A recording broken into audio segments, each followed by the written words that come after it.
नमस्ते मित्रहरू, नमस्ते तपाईहरुलाई म मेरो गाउँ इटहरी राजस्व ढाटमा एकछिन परिचय गराउँदैछु। यो मित्रहरू इटहरीको राजस्व ढाट, यो मास्तिर देखिएको हाइवे चाहिँ महेन्द्र राजमार्ग हो। महेन्द्र राजमार्ग यो चाहिँ तपाईको राजस्व पूर्वको राजस्व ढाट, राजस्व अफिस हो। यहाँ चाहिँ हिजो अस्ति जेनजी आन्दोलनले पुरै यहाँ राजस्व छली गरेको, छलेर अन्त गाडीहरूको त्यो नतिरेकोहरू चाहिँ पुरै जलाइदिएको है। यहाँ साथी मित्रहरू ल हेर्नुहोस्, यो चाहिँ इटहरीको बढ्दो बजारीकरण। इटहरी मेन चोकदेखि 500-600 मिटर यता, ज्यादा धेरै भनेको 1 किलोमिटर यता छेउ नजिक पर्छ यो राजस्व ढाट भन्ने चाहिँ। यो खाद्य गोदाम, यो चाहिँ मेरो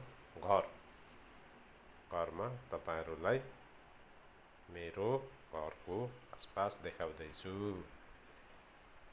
कहाँदेखि होला भन्नुहुन्छ भने यो इटहरी गाउँ नगरपालिका वडा नम्बर 5 इटहरी बजारसँगै सटिएको छ है मित्रहरू।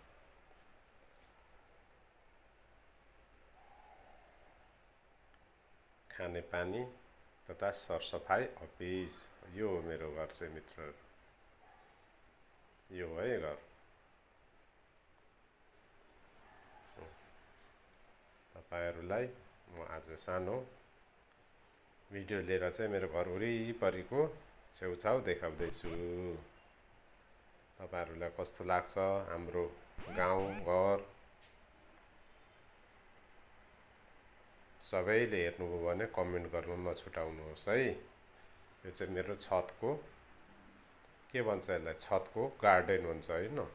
यस्तै यस्तै फुटेका ट्याङ्की सेङ्की यता बाल्टी साल्टी गरेर हेर्नुहोस्, खोर्सानी फलेको, डल्ले खोर्सानीहरू, अकबरे खोर्सानी छतमा फलेको ज्याम्मसँगले हो। अब यो चाहिँ साग किन्नु पर्दैन साथीहरू है। यो ट्याङ्कीहरू त अवधि पुरा भएपछि त फुट्दो रहेछ, फुट्छ उठ्छ, त्यसलाई के गर्ने, अलिअलि माटो भेला पार्ने उ गर्ने। यो चाहिँ हो ड्राइगन फ्रुट, अब बजारमा 300-400 रुपियाँ किलो छ। यहाँ छतमा मैले लगाएको छु, 10-12 बोटहरू होला, तर निकै राम्रो फल्छ, खानलाई सिजनमा हुन्छ। यो फेरि हमेसै नै फल्दो रहेछ।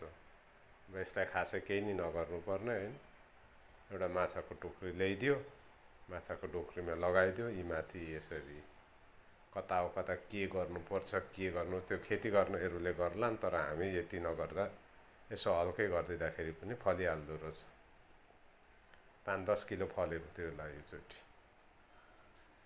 अब यस्तै हो गाइज। यो चाहिँ हो मेरो घरदेखि पश्चिम साइडतिर, ऊ पर मसँग सँगै पढेको मित्र लालबहादुर कार्कीको घर हो यो चाहिँ।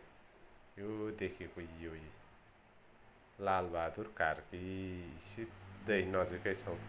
यो मेरो मित्र बाल्यकालको सँगै पढेको साथीको घर, तर नजिकै भएर पनि भेटघाट भन्ने एकदमै कम्ती हुन्छ। के गर्नु, आफ्नो पेसा व्यवसाय बाँच्ने आधार हैन, गर्नै पर्छ दैनिक गुजारा, त्यसैले यस्तो छ मित्रहरू। आज चाहिँ बिहिबार, अलिकति फुर्सदको समय, अनि मैले चाहिँ छतमा गएर इटहरी बढ्दो सहरीकरण यस्तो छ। म आउँदाखेरि यहाँ मान्छे गरेर एउटा पनि थिएनन् साथीहरू। कोही सरसङ्गत हुँदैन भनेर म 3-4 वर्ष यहाँ नआएको, घर बनाएर नबसेको, तर अहिले यस्तो छ। महेन्द्र राजमार्ग हो यो देखेको। यो चाहिँ इटहरी राजस्व ढाट। अस्ति जलाएको गाडीहरू पनि खोइ थोत्रो नि राखिराखेको छन्, राख्नुपर्छ अरे। यो चाहिँ फाइनेन्स गरेर गाडी निकाल्दो रहेछन्, त्यसको पैसा नतिर्दा चाहिँ तानेर यहाँ ल्याउँदो रहेछ। यस्तो छ मित्रहरू। यो चाहिँ मेरो घरको आँगन सर्लक्कसँगले यस्तो छ है। उहाँ चाहिँ हाम्रो बुवा अहिले संसारमा मात्रै हुनुहुन्छ के गर्नु बाई